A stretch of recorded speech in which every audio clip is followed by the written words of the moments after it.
Salut, c'est Thomas du site gagnerauparissportif.com. Ravi de te retrouver pour ce nouvel enregistrement dans lequel on va voir aujourd'hui combien de championnats suivre dans tes paris sportifs. Alors, je fais cette vidéo parce que quand on débute dans les paris sportifs, on a tendance à parier sur un peu tout et n'importe quoi, et surtout que le moment où je l'enregistre, c'est le début de saison, donc on peut être tenté, peu importe la raison, à parier sur des choses sur lesquelles on parierait pas spécialement d'habitude. Et voilà, la question que je voudrais poser aujourd'hui, c'est de savoir si c'est un bon calcul de parier sur tous les sports qu'on aime ou à la limite sur plusieurs championnats. Donc juste avant de répondre à ça, pense à t'abonner à la chaîne. Pour ça, il suffit de cliquer en bas à droite de l'écran si tu es sur YouTube et voilà, s'abonner sur les autres plateformes.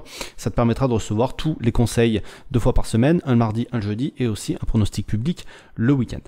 Alors, souvent, pour revenir à notre sujet aujourd'hui sur combien de championnats suivre, souvent les gens vont être inspirés par ce qu'ils peuvent voir autour d'eux. Et autour d'eux, ils vont avoir des collègues qui vont parier sur plusieurs sports, sur plusieurs championnats. On est souvent même influencé par des pages de pronostics qu'on peut trouver sur les réseaux sociaux ou des pages de pronostiqueurs qui vont donner des pronostics un petit peu tous les jours pour alimenter tous les jours la machine. Et donc ils vont parier sur plein de sports, sur plein de championnats différents. D'accord ? Tu vas en avoir qui vont parier sur du tennis pendant la semaine, sur du basket pendant la semaine, sur du hockey pendant la nuit, et le week-end ils vont parier sur du foot. Donc ils font un petit peu, ils touchent à tout. Et moi la question que j'aimerais te poser, c'est essayer de réfléchir si on peut être performant quand on fait tout ça. Déjà toi, imagine-toi en train de faire deux choses à la fois. Imagine-toi en train d'être au téléphone et de regarder la télé en même temps. Est-ce que tu arrives à suivre tout ça? Non, tu peux pas tout gérer en même temps, tu peux pas être concentré à 100% sur chaque truc. Et dans les paris sportifs, c'est un petit peu pareil, d'accord? Si tu te disperses et si tu essaies de suivre plusieurs sports à la fois, tu vas manquer de concentration, tu vas manquer certaines informations qui vont être importantes, et donc forcément ça va se ressentir dans les résultats. Donc au final, si tu fais ça, ou si tu suis des personnes comme ça, tu risques de te pénaliser toi-même dans les résultats que tu vas avoir. D'accord ? Pour faire un parallèle que je fais régulièrement, pense à ton médecin généraliste.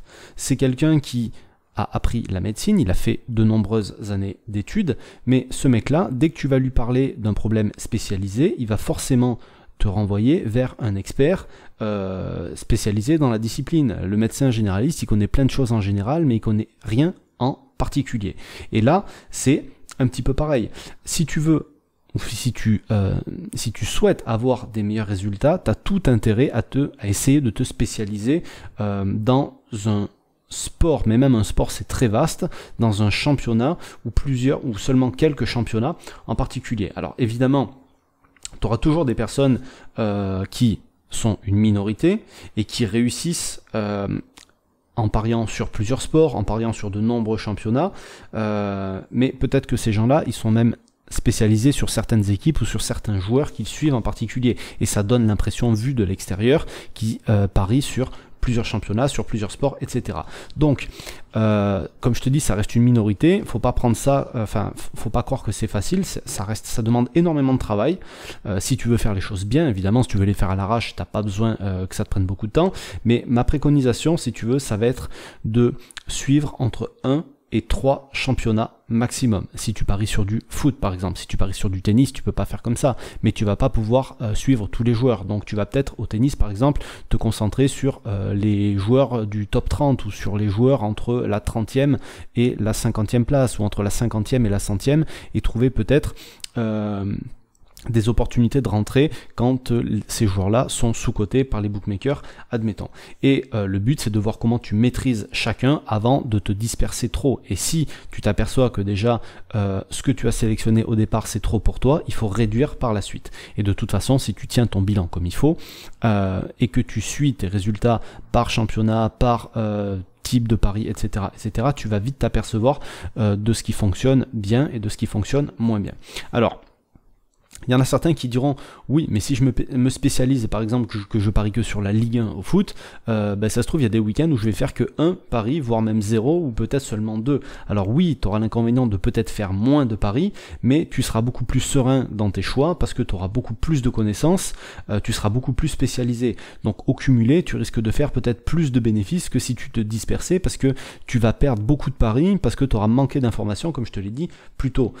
Autre avantage que ça peut avoir de te spécialiser, c'est que ça va te dégager du temps libre. Et donc, ce temps libre, tu vas pouvoir en profiter pour toi, tu vas pas avoir la tête tout le temps dans le pari, tu vas arriver à déconnecter plus facilement de tes paris sportifs, et le temps consacré à tes analyses va, même s'il est important, d'accord, moi, je te dirais qu'au bout d'un certain moment, ça va diminuer, mais même s'il reste important, au moins tu seras allé jusqu'au bout des choses et tu auras négligé aucun aspect au niveau de l'analyse des matchs sur lesquels tu as à travailler.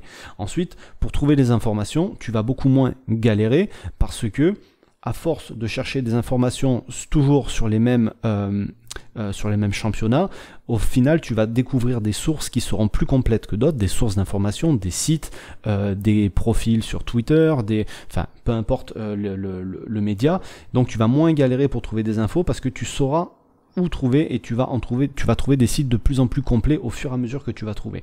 D'accord ? Donc tout ça, tu vas me dire oui, mais si je fais que ça, je vais plus faire grand chose dans mes paris sportifs. Alors évidemment, pour ça il y a le suivi de tipster, et c'est ce que moi j'essaie de faire, c'est j'essaie dans tous les sports ou tous les domaines que je ne connais pas ou que je ne maîtrise pas, d'avoir un tipster. J'essaie d'avoir le meilleur ou un des meilleurs de la discipline, et pour gagner de l'argent, par exemple, je connais rien en basket, j'ai un tipster NBA, je pense que c'est un des meilleurs que je puisse trouver. En tennis, c'est pareil. En handball, c'est pareil. En futsal, c'est pareil. Sur les chevaux, c'est pareil. Sur le football, c'est pareil, etc., etc. Et voilà, il y a encore tout un tas de sports sur lesquels j'ai pas encore trouvé, mais ça va arriver. De toute façon, je vais pas m'inventer expert rugby si je connais absolument rien en rugby. Je préfère payer un tipster, je préfère payer un abonnement que moi-même perdre cet argent-là sur l'année, et pour un peu que le tipster soit payant, parce que parfois tu peux trouver des très bons tipsters qui sont gratuits. D'ailleurs, en parlant de tipster, les miens, je partage la liste de tous ceux que je suis avec les membres de mon groupe privé, donc il y en a qui sont payants, il y en a qui sont gratuits, peu importe, donc si ça t'intéresse, je te mettrai le lien juste en dessous de la vidéo. Mais voilà, donc garde à l'esprit que si tu veux vraiment avoir de bons résultats ou de meilleurs résultats dans les paris sportifs, il faut essayer de se spécialiser le plus possible. Il y en a qui te diront qu'il faut suivre un seul championnat, il y en a qui te diront qu'il faut suivre que quelques équipes.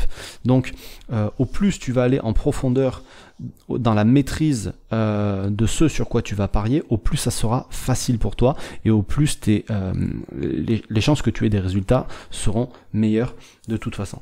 Voilà ce dont je voulais te parler aujourd'hui. Si voilà, avoir accès à ma liste de tipsters ça t'intéresse, je t'ai mis le lien juste en dessous. Sur ce, je te laisse, je te souhaite plein de réussite dans tes futurs paris, je te dis à bientôt, ciao.